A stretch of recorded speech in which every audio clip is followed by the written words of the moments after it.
Alright guys, we're going to get started here. Folks can grab a seat. And first thing I do is knock out one of the participants. Best Hyperledger Meetup. That's right.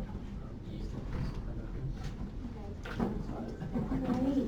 Well, thank you guys so much for being here today. So my name is Marissa Iannarone. I'm organizing the Hyperledger Seattle Meetup. Shout out to Rich Block in the audience who has been organizing this and has recently transitioned it to me. I'm trying to do it justice. Yes. Yeah, I think it's great. We have. Can I get a show of hands of how many new folks we have? Hi, Yuri. Wow. So this is clearly a topic of interest, which is great. So the Hyperledger Seattle Meetup, we really focus on just bringing the community together around topics around blockchain, business applications at the enterprise level, and specifically around solutions using the Hyperledger technology stack. And so it's just really exciting to see you all here today. I'm going to, so a couple of things, big thanks to Create33 for sponsoring the space, to BlockNKey for sponsoring the event for water and snacks. If folks are getting too hot, we can lower the lines there, so just feel free to go ahead and do that. And I think that's all the logistics. I'm going to turn it over to Emily from Create33 to just share a little bit about the space, and then we'll get on with the program. Thank you, Lisa. Stay in the spot here. Hi, thank you for being here. My name is Emily Kanji. I'm the new Director of Vertical Development for Create33. We've been around about a year, and we are essentially a resource center for technology entrepreneurs here in the Northwest. We kind of take a different tact than you would normally find in some of the accelerators, the incubators, because we don't take equity. We are a membership-based organization, and our objective is to create a hub for everybody that's working in the technology space as an entrepreneur. I'm providing you with the resources and access to make you successful as quickly as possible. So that includes this lovely space, which is about 22,000 feet and with a great view, as well as access to capital and introductions of that sort, access to customers that can help you get your product off the ground, access to peers who are going through the same slog you are, and among other things, and then programming like this. And so we aim to continually evolve and expand that, so we love to hear your feedback after today as much as is available. And then for my part, I'm building out our FinTech vertical, which is our first path on the vertical development front. So I come from 10 years in New York and a number of different financial roles, and then ultimately recently tried to start my own FinTech, not in the blockchain space. And then joined up with this team, who's an amazing group of former founders, economic development officers from the city, folks who've worked in startups themselves. We kind of bring all the different perspectives of the startup experience to the table to help hopefully build something out that's valuable to people just like us. So very excited to have you here. If you have any interest, we do have two types of memberships. One is a residential membership for companies, so as your company grows and evolves, this may be an option for you. And the other is a builder membership, which is available to anybody in the entrepreneurial community, and we're always happy to share a little bit more about that, but you can also find details about that on our website at create33.co. So I'll leave you with that and look forward to hearing more. Thank you. Thank you, Emily.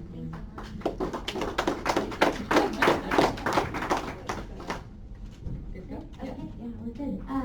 So just a couple things, logistics, just a reminder, our next meetup is going to be on the 24th of July. We're actually co-presenting with the Ethereum meetup, so we're looking at enterprise level applications and the barriers to enterprise level adoption. So it will be in this space, so please mark your calendars for that, and I'll get that posted. Also for folks that stay to the end, we have a raffle for a Hyperledger t-shirt, so please don't go anywhere. And then to turn to this evening's programming, it's been really exciting to watch Bruce and the BlockNKey team over the last few months.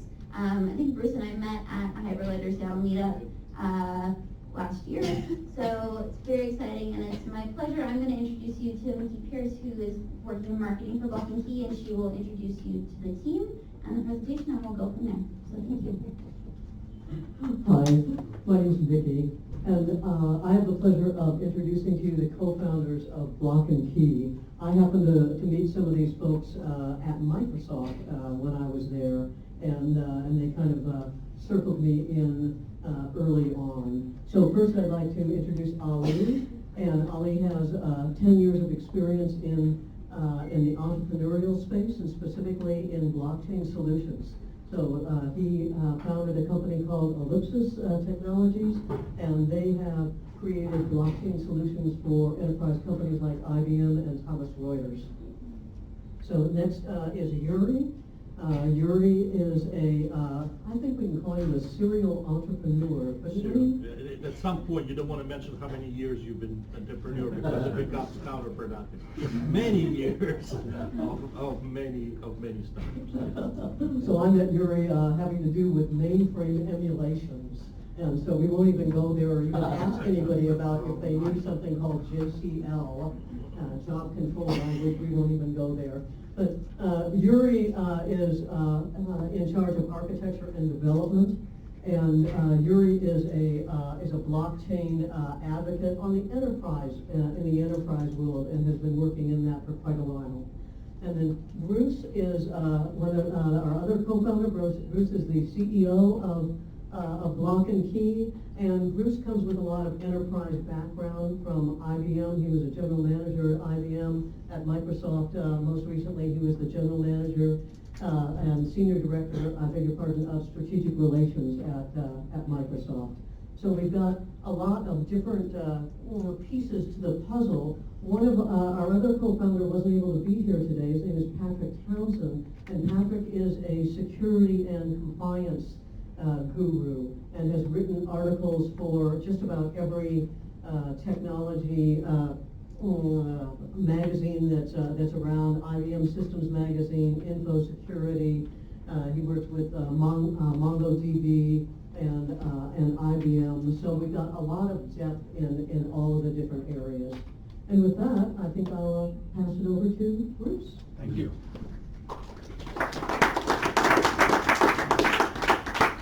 So Patrick was speaking at the MongoDB conference last week in New York and claims he got a bug there, and that's why he's not with us tonight. So thank you all for coming. Marissa does a wonderful job pulling this group together, and it's just great. It's been great for me personally, and I think for a lot of people in this room to get together, learn about what each other is doing, and then kind of, as part of this community, support one another. Prior to that, Rich was running this, and that's when I got involved in this. I met Ollie, I think, early on in one of these meetups. So it's been a really good deal for me. So I'm really happy to actually be presenting right now to you guys here. So we already went through the co-founders and so on and so forth. We are going to talk about data privacy, and we're going to talk about data privacy focusing on the enterprise. And there's a couple reasons for that. One is the fact that they're probably most concerned about it. And two, if we're really going to crack this nut, we've got to crack it there. Even though the technology that we'll be talking about goes from the centralized world all the way through to the decentralized world as well. Can you hear me as well back there, by the way? Good. All right, let's go to the next slide. So, most of you, I don't know, how many of you are from an enterprise environment or are working currently in enterprise? Yep, okay, a few. How many of you are not working in enterprise, are purely anarchists and want to talk about decentralized everything? All right, I don't believe that's 100% true, but we'll go with it, because I know, for example, our team, Patrick is just great at security. Yuri is thinking about, he's going to talk about use cases tonight. He's just out there with the use cases, and he comes up with great ideas. This guy is trying to, free the world from information and from any kind of, institutional control, period. All right. So I'll try to just kind of skate some of those issues. Look, we've lost a lot of faith and trust in our institutions out there. You know that. Blockchain represents an opportunity to kind of do some good here. Enterprises themselves are getting into the game. Where you look at Facebook and the way they're getting into the game right now. It's true, it's happening, right? But a lot of people will work with permissioned blockchains, a lot of people will work with just open and public blockchains. There are still some issues that are common to both. But if we look at enterprises in particular, some fundamental responsibilities we'll talk about briefly. But they apply more globally. We're going to do a solutions requirement. Ollie will talk to us about that, and a demo. It's our first demo. We just finished the product, our first release, about 3 or 4 weeks ago. So this is a demo built by developers. So I just put that up front. Nice. For the developers. And then Yuri's going to take us through the range and evolution of use cases. And again, talking about, it depends on where you're starting from. A lot of things can be done today with blockchain if you just think through things correctly. When we talk about privacy, we want to unlock more things that you can do with blockchain today. We want to remove restrictions that you heretofore have seen when you're implementing blockchain applications. And we're going to focus very specifically on encryption. And then we'll end up with questions. So enterprise responsibility. Can enterprises protect sensitive information as they move from centralized to decentralized systems? Okay? And they're on their way to doing it. Along the way, they have to deal with things like enterprise confidentiality, supply chain consortiums are big issues, and they have concerns about protecting their trade secrets as well as their own IP. Just look at all the companies around here, Boeing, all kinds of companies around here on very sensitive data. How would they share that with their suppliers? How would they go forward? On the other hand, many of the industries around here, especially healthcare, which we've had a lot of really good sessions here in this group, are under a lot of regulations from HIPAA, but even those organizations at hospital, PCI is a big deal there. Financial institutions, big deal in New York right now with encryption. Some mandate, some if you get caught and you weren't encrypting, it's a backdoor mandate, you're in trouble, okay? So if you're running an enterprise, you have auditors, security is important, you should build your applications right. You should build them right up front. So let's go to the next slide. I'm going to give you the answers to our thinking up front, and then we're going to talk to you about it, all right? We believe that you shouldn't be restricted by the shortfalls of the network as to where you put your data. We think we should be able to encrypt it and protect it wherever you decide to put that data. Okay? That's the design point for what we're doing. If you encrypt it right at the application layer, which we're advocating here, wherever it goes, if it's stored somewhere, it's encrypted. If you move it from one node to another, one participant to another, it's encrypted. Then the big deal becomes, how do you decrypt it in a distributed environment? How do you decrypt it in a decentralized environment? And what do you choose to put on the chain or off the chain? And again, a lot of people, when they look at the chain, they're a little worried about what they put on the chain. We'll talk about that in a second. But we don't think they should be restricted by that. And if you do things right, we think it's the best in implementation of security, which is application layer security. It's secure once it leaves the application, but you have to make sure that when you need it, you got the permission there to decrypt it and use it, and the permission needs to go to the right person in the right place at the right time. So next slide, please. So I think I could tell by looking in the audience, many of you guys already know this, but how many didn't know that data that you put on the chain actually is typically in plain text? One person didn't know that. So Gardner published this, I think, last year, no inherent tools for meeting various compliance or privacy needs. Payloads are usually in plain text. Accenture in 2019, by default, there's no confidentiality in blockchain design, because all the data on-chain is visible to all participants. Now, there's good in that, right? I mean, you want to have access to that data for the right person at the right time and participants on the chain. Eliminating all the data silos kind of knocking down all the inconsistencies, great payback. Want that. On the other hand, it presents a problem. So we'll go to the next slide. We'll use the food safety example just because I think people can relate to that, and it'll be more on the confidentiality side that we're talking about. So, but what is, oh, did I skip a slide? Go back a slide for a second. Yeah, I'm sorry. I missed the title here. Blockchain is a blank slate. So people look at it and they try to figure out what they should put on it or what they shouldn't put on it. So what does that mean? Well, let's just take a real dummied down example here. Let's just suppose that a batch identifier is on a crate of lettuce, that hit a store, let's say Whole Foods, and E. coli virus breaks out, right? Well, if everybody enters where all the crates of lettuce that ended up in that store, and they have a unique identifier on it, well then traceability times shrink. And, as IBM and Walmart have proven, from, weeks to seconds, which is a really good deal. It's a good deal for all of us. You can pinpoint and maybe notify folks, reduce the illnesses and outbreaks by being really specific and direct. Your recall costs are limited. If you read about that, which I'm sure you all have, when there's an E. coli breakout in romaine lettuce, no one eats romaine lettuce. All the stores throw out all their romaine lettuce. It's huge. This is a great example how you can use blockchain in a supply chain.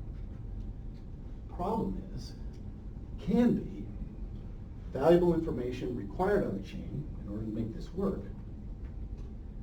Businesses can be reluctant to want to put valuable information on the chain, right? So there are methods to deal with this. There's access control. There are things that are being built in lots of different projects to do with that. But if you're going to secure data, you'd like to do security in depth. And that means multiple layers of security. So access control, other kind of mechanisms for controlling how data is distributed, it's fine. We're saying that another layer, and arguably the best layer as we go into the blockchain, is going to be encrypting at the app layer. Okay. Pause for a moment. Anybody have any questions on that? So let's get to the next slide. So could we imagine in that same scenario, plain text maybe, but very restricted, what if it went onto the chain and you encrypted maybe on a column level or on a record level? I don't know what the company is. I don't know the location of the company. Today I might know that stuff, and if people get their hands on it, they can pretty much decide or figure out what your distribution strategy is, a trade secret.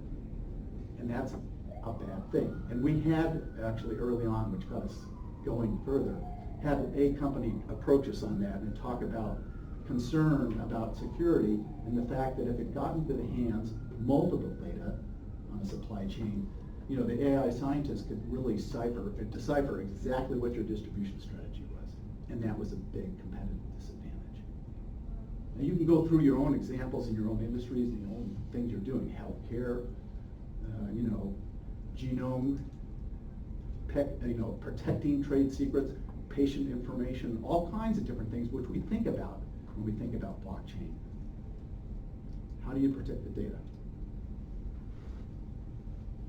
So we think we have that solved because if you encrypt that stuff, that's kind of good. Issue is the tools that are here today to do that are focused on centralized systems, and they don't map well to decentralized or distributed systems. All right, next please. So essentially today, many of encryption schemes are done at the volume or database level. Great schemes, SQL has great security capabilities, but it's kind of a brute force attack on encrypted data. You encrypt the entire database, or else you do column level encryption, which is a little refiner, or you just encrypt the volume. Think about this for a minute. If you are distributing data across the network in a distributed or decentralized application, well then everybody in that network who has a piece of hardware that has that data on it better administer it well, or else this doesn't work. Because if one of them is not administered well, I'm not encrypting my database or my volume, and I breach that, I attack that, and I get into it, I'm going to be able to open up and understand everything on the chain. So that's a problem. It doesn't map well. Again, application layer does work well in a distributed environment. Centralized key management services. You're dependent on a network, and and I was trying to say, well, what are the big deals about this? Why doesn't it work in a decentralized world? There's actually a lot of reasons why it doesn't work in a decentralized world. Network latency, a lot of the functions of encryption don't perform well. Getting the encryption key to the right person at the right time in a network is harder than the distributed data itself. So it doesn't work all that well. But then someone, I think maybe said, Yuri said, well, Bruce, if you're using centralized key management for a distributed application, well, then it's a centralized application. It is a centralized application. So it doesn't map well. Next slide. And I think this is where I hand it over. So Ollie's going to take it from here. We will go into a demo, and we'll talk a little bit about that. Before we do, actually, though, any questions? Are you guys with me on this? I know the front row is really big time. They've been going like this. So I think Bruce laid out the business case really, really well. I'll block the screen here. I think we can get a little bit more into the technicals here and talk about how we're implementing this and what our vision is for distributed key management in the future. First and foremost, as Bruce has touched on, we believe in doing best practices from the very beginning, and that starts with the application layer. Encryption key management will become a major infrastructure requirement for blockchain implementations in the future. I think we can all understand that. It doesn't make sense to use a centralized key management solution for a decentralized space. That's an obvious point of attack. It doesn't really work. It has to be NIST compliant and meet all the best security standards. And of course, you want to take advantage of the best part of the blockchain, which is the trusted environment, and the great audit trail you get from that, and having all of the commands registered on the chain so you can go back and review. And it needs to be easy for developers to integrate with. Typically with enterprise, especially enterprise blockchain applications, they're really difficult to integrate and create applications on top of. That's a big disconnect that I'm seeing between the Ethereum environment and the Hyperledger environment. You can get anyone and train them up and they can start creating an Ethereum application. It doesn't work as clean in the enterprise space always. And I think that we need to make applications and products that are really easy to adopt. And I think the best way to do that is through the best API system. So let's look at a little bit of architecture here. Just a quick question, checkpoint. Because I was noticing not too many enterprise folks here. Just want to make sure. Does everybody understand NIST and FIPS? I think it's worth spending just 30 seconds on that. Okay. These are formal certification levels of how your keys are generated, stored, and managed. And the reason this is important is because most of the confidentiality and financially sensitive applications, users, companies, enterprises, banks, so on. If you don't tick that column, if you just say your application is not NIST, your keys are not NIST and FIPS 142 compliant, they will say that was a very interesting presentation, real cool stuff, come back when you do. It's just one of those things that if you don't do it, you can't really, and this is where a lot of proof of concepts never convert to real applications. You can do a proof of concept and say, oh yeah, we'll just grab the key from open source key generator and it's all good, and we're just going to store it somewhere over here and it's all good. It's not going to pass muster with anyone who has liability for data or financial implications of data. So it just needs to be, there. You need to be aware of this because that's a hard reality that you're gonna run smack right into when you're gonna try to take any application on the blockchain into the real world. It's worth pointing out. You know, I'm going to add quickly one thought there. At the last blockchain meetup that we had here, it was a healthcare panel that Marissa set up. I think that was the last one. At least that was the last one I was at. It was great. I mean, these guys were awesome. And they were talking about all kinds of important things about ability consortium and all that kind of stuff. But then they did touch on data. And they talked about, and David Houlding, who was on the panel from Microsoft, who's pretty articulate and very articulate in this area, said, you know, and I talked to him afterwards, he goes, yeah, as people move into production, they got to think about how they manage keys. You have to think about that. And then the other, and just to reinforce Yuri's point, there was a gentleman here, Matt Abrams from Seven Peaks Venture, I think it was, from Oregon. He was emphatic on, you really have a one-time opportunity here to do it right. You're going to be developing applications. You're not going to go back in and open those up and insert security later. You got to do it right up front. And he was emphasizing that heavily in his conversation, which I thought was pretty cool for us. I mean, it was the right thing. Awesome. So before we jump into the demo, let's just quickly go over a little bit of architecture. We can talk about it. So as you can see here, BlockNKey takes care of all the heavy lifting. It's all pretty self-contained. You can see the client application just interact with the BlockNKey instance through API calls. This section right here, you see Ethereum blockchain. You can switch out Ethereum for any blockchain that you'd like. Hyperledger, for example, would work with this system. We started with a great foundation. We started with AKM, which is a product that Patrick Townsend created. And it's a great key management software. It's enterprise grade. It's used by companies like MongoDB. It's a fantastic product. So this is just a good general overview. Now we're going to jump into a demo. So the main part of this demo is that we're just demonstrating the steps that you'd go through if you wanted to use different API calls and how that would look. Of course, when it actually reaches the application level, it's going to be a lot more exciting. It's going to be a lot more dynamic. We're just showing the steps here. And I'd like to also say, this is probably the first time that you've ever seen encryption on a blockchain that was running on a public testnet. There's never ever been distributed encryption on blockchains.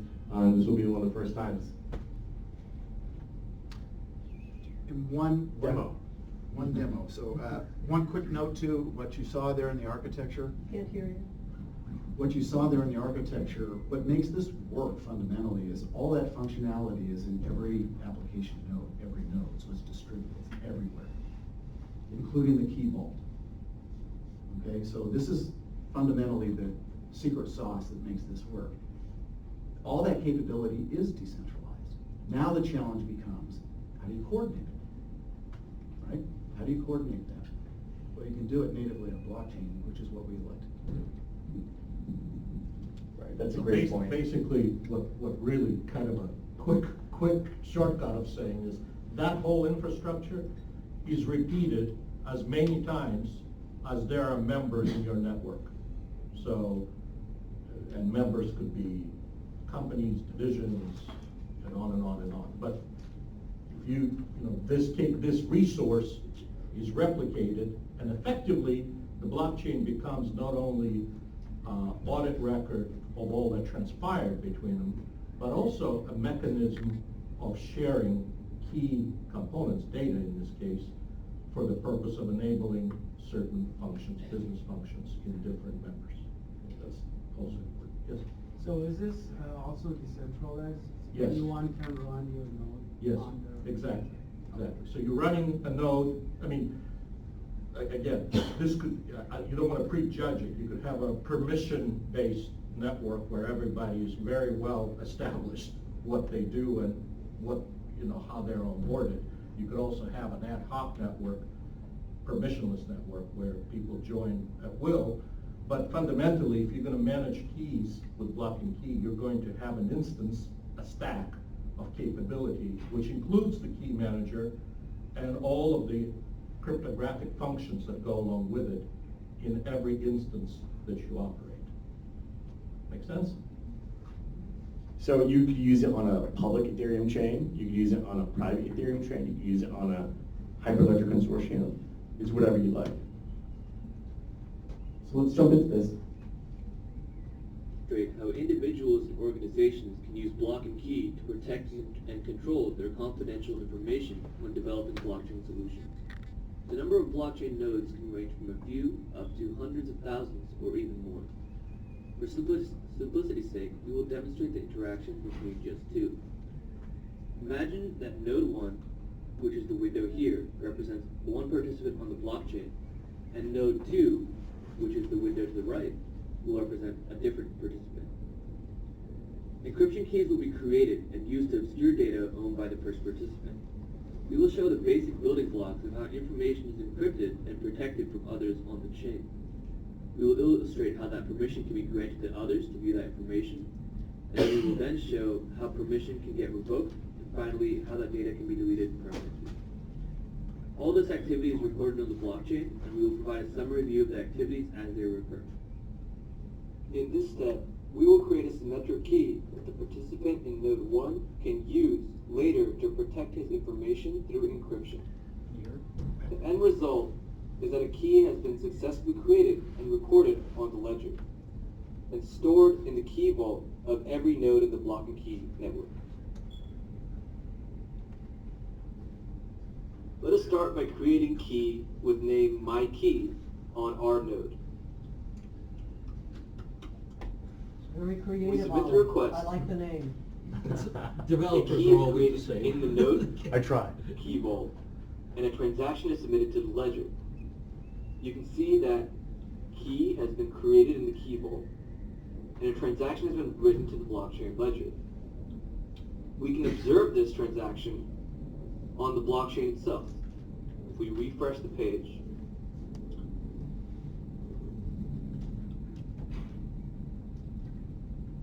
we will see that the transaction has been recorded to the ledger, representing that key creation. Going back, we can observe the full process of symmetric key creation on our node. The key has been created, and that's triggered a transaction on the blockchain. Node number 2 reads that transaction from the blockchain and imports the key into its own key vault. We can see that a key creation event has been detected, and a key retrieval request has been made. The end result is that the key with name myKey is now imported in Node 2's key vault. However, it does not yet have the authority to use it. Now, let's try retrieving the symmetric key we just created, using the node that we used to create the key. We should expect that the key will be successfully retrieved from our BlockNKey node, since we created the key, thus we have the authorization to see it.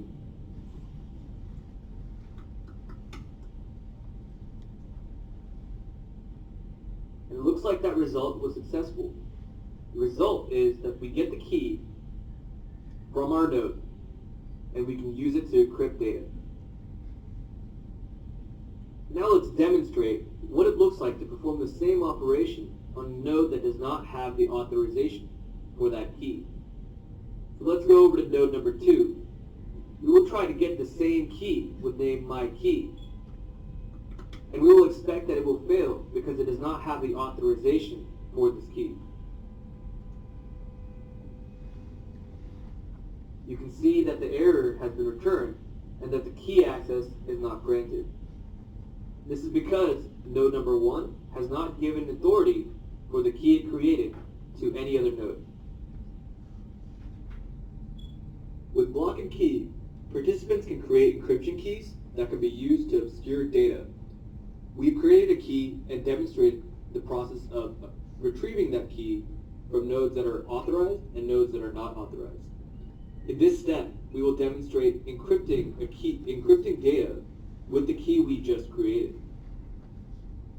This data can be a string, a file containing medical records, law documents, or any other sensitive data that needs to be obscured. Now we will demonstrate encrypting a sample document with the key myKey.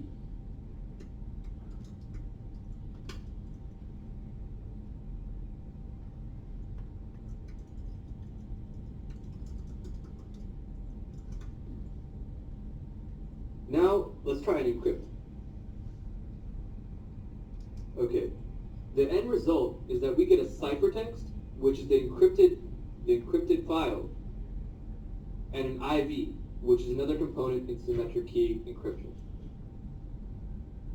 Now that we have successfully encrypted a document, providing the ciphertext labeled here and the IV labeled here, using our key, myKey, let's demonstrate what the process is to decrypt the same file. Let's head to decrypt. We're using the key myKey. This is our ciphertext. And this is our IV. We have all the components necessary to decrypt this file. Take note that the key, myKey, has been created by our node. This means that we should expect a successful decryption. Let's try it. Looks like the operation is successful, and we got the plain text in return. The plain text is medical record. Since we were able to successfully decrypt this file on the node which created the key, let us demonstrate the process of decrypting this file on another node that does not have access to that key. What we will do is go over to the second node and use all the same information that we did for the previous decryption process.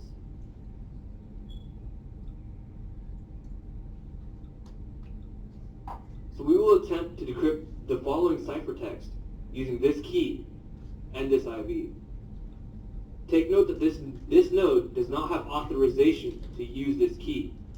So we should expect this decryption process to fail. Let's test it out now. Looks like it did fail, and we got the error, key access is not granted. In the previous step, node number 2 was unable to decrypt this file because it did not have access to use the key to decrypt that file. In this step, we will authorize node 2 to use the key that we created. Let's go to authorize key and use key name myKey. Here I have the Ethereum address for that BlockNKey node, which I will paste here.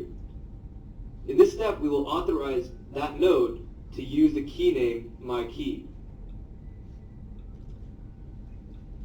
So let's perform the operation. Looks like the end result is that the authority was granted for myKey to the following node with this Ethereum address.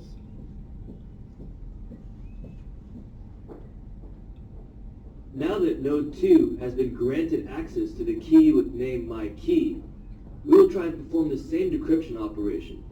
Previously, decrypting this ciphertext returned the error, key access is not granted. Now that the key access has been granted, let's try and decrypt the actual ciphertext. It's the magic, people. And it looks like node 2 was able to successfully retrieve the plaintext, which is medical record. Now that we have successfully decrypted the file on node 2, let's showcase the process of revoking access to the key, myKey, for node 2. We'll go back to node 1.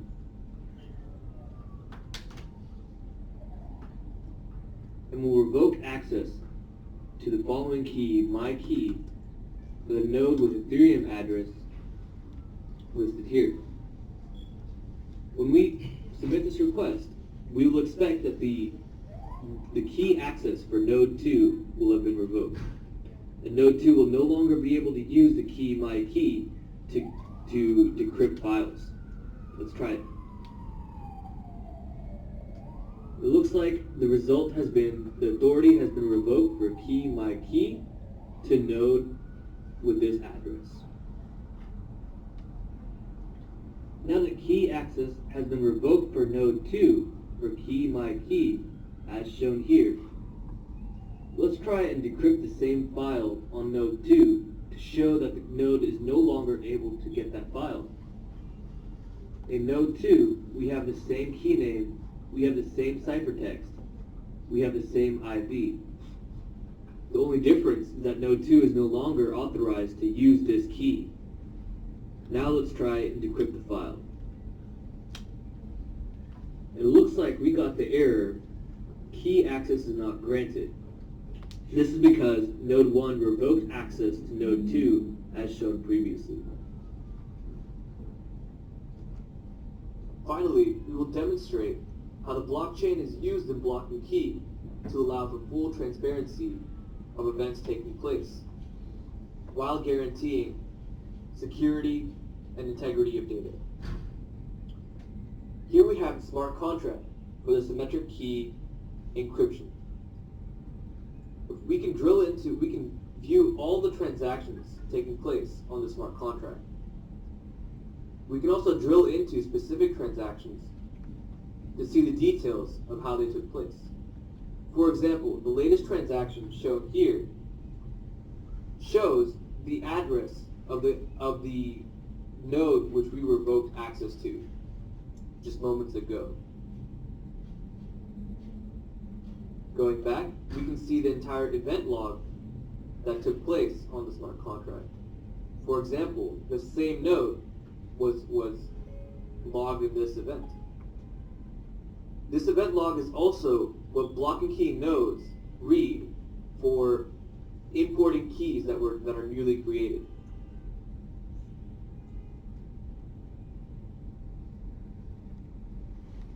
So I know that was a really developer kind of focused demo and not exactly fireworks. Let me give you just context of what you just saw. For years we thought blockchain was one thing. We thought that blockchain's great because for the first time in human history, we now have a trusted space that doesn't rely on other human beings, that doesn't rely on any centralized organizations. But that came with a caveat. That caveat was anything you put on the blockchain is going to be exposed to everyone. What you just saw changed that paradigm. You can now put information onto a blockchain. Now you can utilize the best parts of the distributed and trusted space while also protecting data and protecting what you put on the blockchain. Thanks, Holly.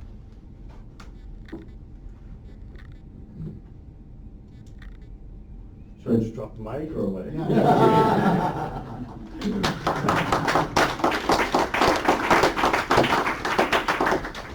So let's pick it up from that atomic level that you just saw, and hopefully it made sense, and we can have a Q&A on this if not all of it connected. It's not that it's technically difficult, I find. What I find is that conceptually it's a real mind mixing concept. But I think once you start getting comfortable with it, you can see things that you can do. So the next couple of slides deal with what does that mean? What you just saw, what does that mean in real life? Okay? And these, I will say that in describing this, these are not just theoretical. We have engaged early with prospects who are this is not accidental that's out there. We have prospects in each one of those spaces that we're working with to make their application real. So we speak from a position of actually having elbow deep in this in these particular solutions. But I think they're instructive in what it means. So let's talk about that.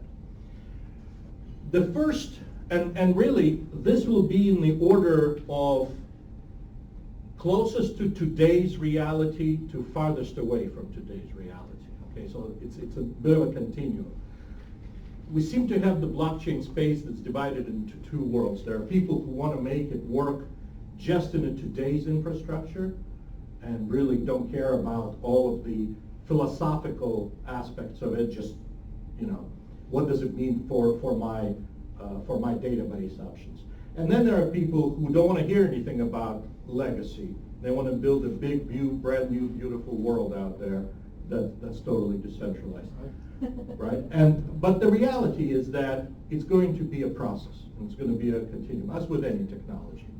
And so this is meant to kind of try to close the loop on this. So what does this mean? The first use case really talks about the fact that your data actually can be centralized, which means that you can attach this mentality. You can decentralize your control of the data while still working with centralized data. Now, that may be a little counterintuitive, but when you think about it, you're not going to change the world overnight. You're going to have centralized databases. The difference is that today, the people who run the central databases also hold the keys, and typically one key, or just a few keys, but it's there. You're saying, well, I've encrypted it, and I have the keys, so you're safe. And what the world is pushing to, and what the regulations are pushing to, and what people are pushing to is to say, well, you can hold the data, but let me hold the keys, okay? Yeah, so that's, when you think about it, it's a small conceptual, it's a technical change, but it's a big conceptual change, because what you're doing is you're moving the keys outside of that control environment. So what does that mean? Well, in our vision, it means that you have nodes that operate key orchestration, which enable different parties to control, enable, and revoke keys for the data that is actually stored in the centralized database. Does that make sense? So you have used the blockchain as the mechanism of enforcing rights, obligations, financial obligations between the participants who are managing the keys and are passing the keys to each other and revoking keys from each other, but the data remains centralized. Now, we're not saying this is a decentralized solution. We're just saying that this is a decentralized way of orchestrating keys. So what does it mean? Let's take a real use example here. You can have a healthcare records that are in centralized database, but if in fact you wanted to have control of different aspects of this record with different parts of the contributing organizations, okay, they can control which one gets available when, to whom, and for how long, while the data remains still centralized as such. Notice there is no data on the blockchain in this particular case. All that's happening is key management transactions, authorizations, revoked, all of the audit of rights and security that gets passed along, but you're actually not keeping any healthcare records on the chain itself. Okay? We'll circle back around to that in a minute. The next use case takes it up a notch. And it says, well, you're going to have use cases where the data will be decentralized, but it's not going to be on the chain. Each member is going to have their own data instances. And sometimes there's going to be data objects that belong to a different member that are stored here, or in this. But fundamentally, the data is decentralized. It's just not decentralized on the chain. In this case, once again, the chain is the controlling mechanism for rights, encryption, decryption, but the data is now not centralized, but is actually follows along with each node. Different use case, different scenario, different implications for costs, speed of operations, all of those things come into play. Let's take a look at the example of that. So in this case, if we're talking about, for example, supply chain, and it's the real example, where different members of the supply chain have their own data sets that they're maintaining and contributing and sharing with each other. But really what they're sharing is, yes, sometimes specific data, but they're sharing rights to getting to that data or not getting to that data as appropriate in this particular use case. Yuri, Yes, how happy are those chickens in these? hopefully very happy. Because they're happy because they're not, the wholesaler doesn't get to see what the happy chicken farm is doing, which is actually also selling directly to the big retailer. All right? This is the nirvana that everybody talks about, you know, which is, well, I have my keys and my data is on the chain. So now the keys are being distributed and the data is actually written on the chain as well. So there is no traditional database, centralized or divided or decentralized in any way.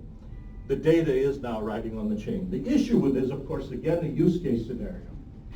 If your payload in today's technologies of distributed ledgers, your payload can only be so big. So if you're going to carry large amounts of data, this is not the model that's realistic today. Now, as the permission chains take new approaches and new strategies, it will grow. But this is clearly for use cases where the payload is very limited. Okay? Let's go to an example. This is an interesting example, and it actually has kind of an intellectual twist on it. The data that's being written for this particular user, this prospect, this customer, is policy.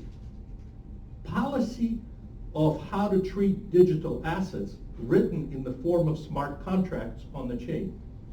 So what they accomplish by doing that is that the policy can be verified and enforced by another member and verified by another member. So effectively by publishing it, they prevent any internal possibility of fraud or malfeasance because it's now, they've published it, but somebody else enforces it effectively. So it's basically a policy enforcement proposition in this particular use case. And policy in smart contracts is a relatively small payload and is executed as smart contracts, and that's why that use case fits and makes sense. Why am I showing this is because there isn't one way. What we find is that the reality of use cases and the reality of what people are doing with this technology, there's a whole vast continuum here. And you can't just say, well, you do it this way. You have to take into consideration what's the end result you're looking for. What is the payload? What is the speed of transaction? What is the volume of transactions? What is the cost you're willing to sustain for processing these transactions? Is this going to be permissioned chain, public chain? All of those things come into place, and what we're claiming is that regardless of how you do this, you're going to need to encrypt that data, regardless of how it moves about. And you're going to need to do it with keys that are properly created, managed, and saved, and that's what BlockNKey provides. Next slide. It actually, there is a use case that we have that actually leverages all of these. So there is a use case for enterprise data, and this is the mainframe data proposition, which basically says, I have an enterprise data in the cloud that I'm protecting with keys, and then I have instances of extractions of that data, which are made available for different purposes, like analytics, compliance, and others, that I'm protecting with keys. And then I have policy for managing this data that actually lives on the chain itself. So in this particular use case, you're seeing the example of all of those methods working together based on where it belongs and how it's supposed to work together, come across for each one. What's appropriate, calibrated exactly like it should be. So that's really, I wanted to kind of inject our experience over the last year in engaging with real use cases and what we found and what is common directions and what works for different kind of applications. Any questions for Yuri right now? You have a microphone? Probably do. Well, first of all, did it make sense? Did what I say make sense fundamentally? Did you find yourself in your blockchain exploration asking these questions about data and what to do with it? Yes? So the thing I'm confused about is, it seems like you transmit the symmetric key to the smart contract in a particular transaction. Is that correct? No. I mean, I don't want to say completely no. In a, for example, policy question, you do deal with keys and policy, but that's not what this is about. What this is about is we're using smart contract to pass the key between one key manager to another key manager that's in the network, and then enable or revoke rights from this. So in that case, the act of passing the key or enabling it or revoking it is a specific type of a transaction that is recorded on the chain and is picked up by the appropriate node or nodes, depending on how you wish to distribute the rights. So in that case, would it not be that anyone can look at the transaction that can... No, that's the whole point of it. The way that it's handled, there's a bit of secret sauce here, that involves, well, we could share that with you technically, but no, you cannot. No, it's a good point. I mean, the keys that are transmitted are encrypted also, and that's how you... Right, they're encapsulated and encrypted in their own methodology to assure that it's an opaque delivery. You have a fact that it's been delivered, and you have a fact of who did what to whom, but you don't have access to the actual key. Because it's still encrypted. That makes sense. So ideally, like when you authorize, you encrypt your key with the proper, Right. the public key of the receiver. Right, Right. right. And you have to be very careful, of course, of how you do that and transmit it on the chain. And Patrick is the guy who provides the scheme to do that, so it will follow proper security practices. And it's not as simple as public-private. I know where you're thinking about it. It is partly that, but there's a whole different layer of methodology which involves other measures that further encapsulate the key. I first learned about ephemeral keys. Right. With these guys. You guys assume a certain trust model of the nodes for this system to work? No, that's the whole point of it, because if you have a centralized key manager, then you have to assume a certain trust model. But the whole point of this is that you can have nodes drop off, join in, and it's a question of them simply operating on their own. In the demo you did, you granted access to a decryption key, which I assume is a symmetric key that's been used with a bunch of data. Right. And then you revoked that access. Right. But if there's no trust model assumed, what prevents them from just caching that symmetric key that they... Yeah, it's a good question. And we've dealt with this issue in real life application. Let me answer in kind of a two-step mode. The mechanism is not open for general examination, let's put it this way. Now, it's meant to help somebody comply with what's supposed to happen. It doesn't mean that it cannot be the intent of it cannot be violated, that's what it should say. So yes, as with a lot of encryption type of situations, if you decrypt something, like on the screen, and if you take a picture of it, you have subverted some of the point that you're trying to make. And here again, we provide the fabric that does all of the cryptography, encryption, and decryption. But if you choose to keep the decrypted data in your application, which is kind of the point that you're addressing, okay? Then, and if that's a malicious act you've implemented in the application as an application developer, which we're not in this case, we are a provider of mechanism, okay? But if you've allowed that, then yes, somebody can keep the decrypted content. Got it. So, Go ahead. we've thought about, so what would we advise developers when they're creating applications? How do they get around this, right? So there's two general ways that they can get around this. One would be a timing mechanism that requires you to check back in after a certain amount of time, right? So you can't just get granted permission and then just run off with all the data, right? Another way to do it is you grant access to data ad hoc as soon as it's requested. So it can be very dynamic. So it's not as if you're requesting data and then you have it for 10 minutes. It's at the time of request, you have it, and then at the time when you're not viewing the data, you do no longer have it. Those are just two practices that I mean, we can get into the developers, right? weeds, but it's really about good hygiene and best practices in your application development, which we don't pretend to do. I mean, if you follow good practices, then you won't have this problem, and if you don't, then, yes. And It's also- I was asking about the trust model, not from a human standpoint, but imagine a node that's been compromised Right. unknowingly. Right. And you've written some software to get the key and decrypt it. Now that key could be published through, Right. So let's address it. It's a good point, and one answer you will find unsatisfactory but real life, and I think the other one will be more satisfactory.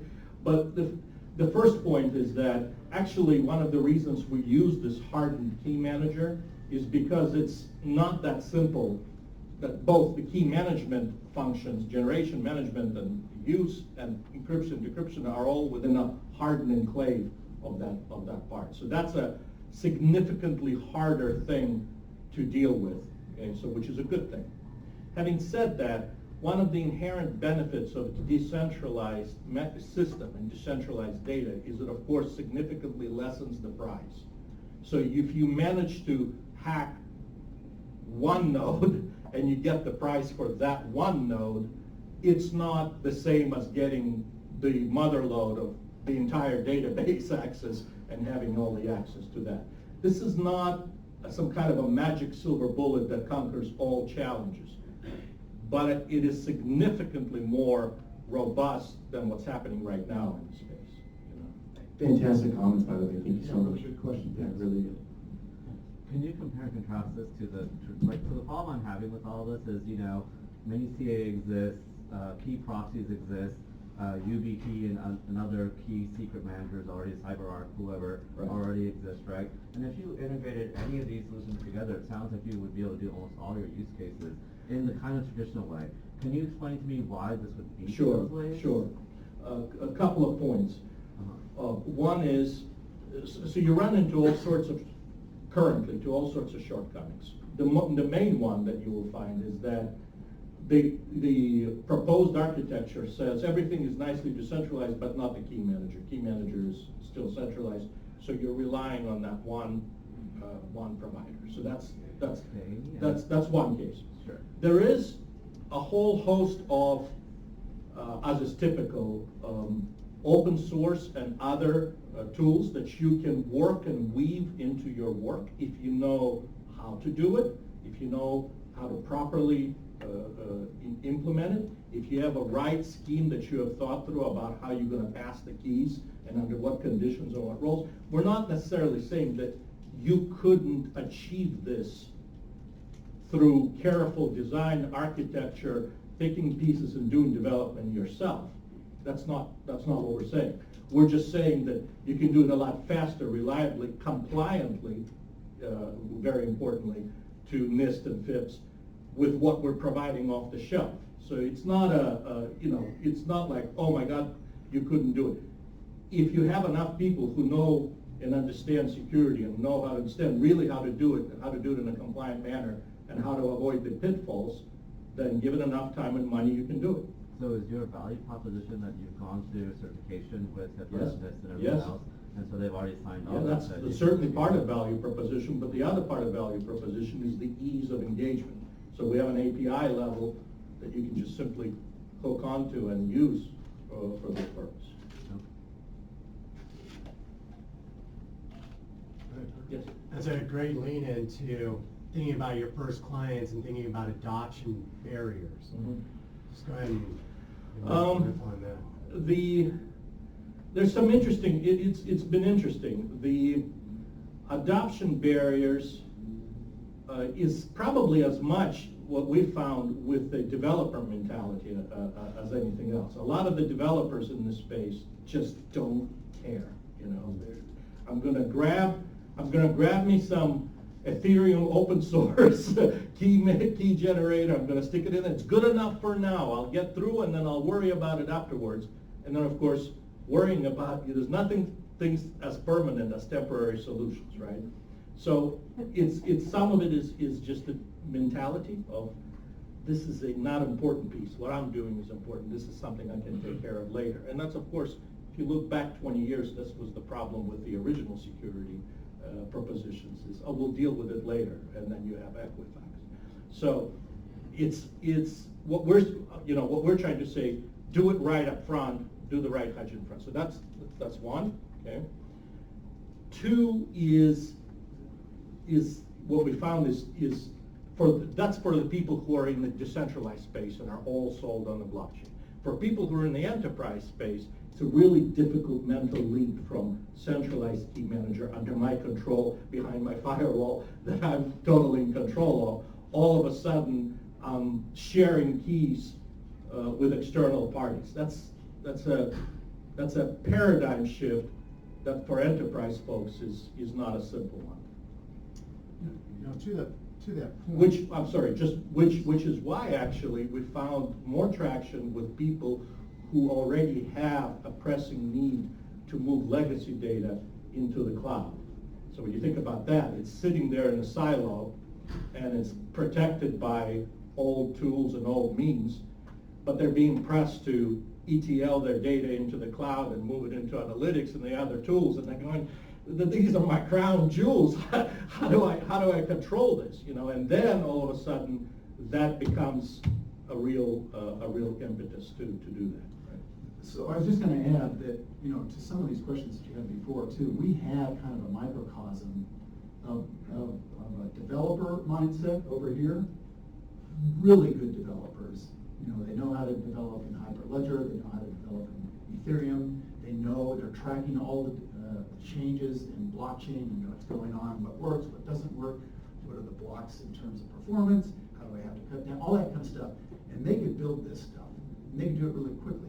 On the other hand, we had Patrick over here, who was our security guy, looking over their shoulder and telling them, you can't do that.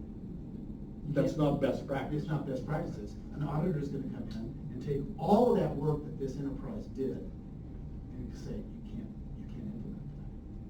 So the give and take and the back and forth was really interesting as we went through it. It made it longer. It was a longer process, but that was our design point. We wanted to be sure that we didn't send something out the door that an auditor is just going to throw out. So I think that's the compliant piece of this, I think, is critically important. Again, we don't necessarily think about that stuff until it's too late, because the auditor isn't necessarily brought in on the first day either. To be fair, there is you triggered that point about adoption issues. There is a issue about private versus public blockchain, right? And that has to do with cost and speed. Because if your application requires these keys to be lickety-split in 1,000 different nodes right now, you know, based on the right, on a public chain, that's a significantly more difficult proposition. There are strategies that you can use to counter that. You do it on demand and so on, but fundamentally still, your private versus public has some interesting implications on what you can do and what your use cases are. If I could give 2 cents on some barriers that I see, it's almost entirely comes down to education. How much whatever the other party, how much the other party knows about the industry, the space, how deep they are in theoretical conversations that we've been having. It's really, really difficult to approach someone who doesn't know that much about blockchain and start having these kind of discussions with them. You know, Yuri just touched on one of the most important points: private versus public. Most big enterprises, if they know anything about blockchain, all they know is that they can use private networks, which isn't necessarily true, especially with a solution like this. So there's a huge knowledge barrier, there's a huge knowledge gap, I think. So, Ellie mentioned a couple of these developer hygiene protocols. How do those compare to protocols around traditional key management systems? They're very similar, actually. So if you think about, let's say, standard set of calls that you would use with Key Manager, but now layer on moving the keys, orchestrating the keys, but it's a superset where there's a subset that deals with the normal key management issues. And then the other thing is, again, since it's decentralized, there isn't a central administrator, right? So there are other functions that you have, rolling keys and all that kind of stuff that a central administrator will do. You got to build that into your approach when we develop systems. I think that was our last question. Really good Time's up. question. Time's up. Thank you very much. The this is a great opportunity for all of us to meet here and have these kinds of meetings. The use cases that you put forward, I'd love it if you guys would contact us and challenge us on your use cases. We'd love to work with you and understand this. We're in a stage where we have some deep infrastructure, which we think allows companies to do things they haven't done before. We're not at a stage where we've picked an industry and we're driving straight down that road and focusing. We're still pretty young.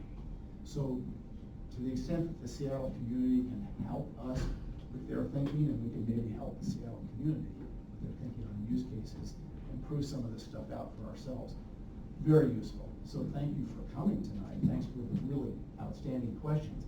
And we'd love to engage with you if that's appropriate. Will really help us out as a business. Yeah, you guys have been awesome. Thank you so much for the questions. If you guys have any additional questions, we're going to stick around afterwards. I'd love to talk to all of you. Thank you so much. Thanks.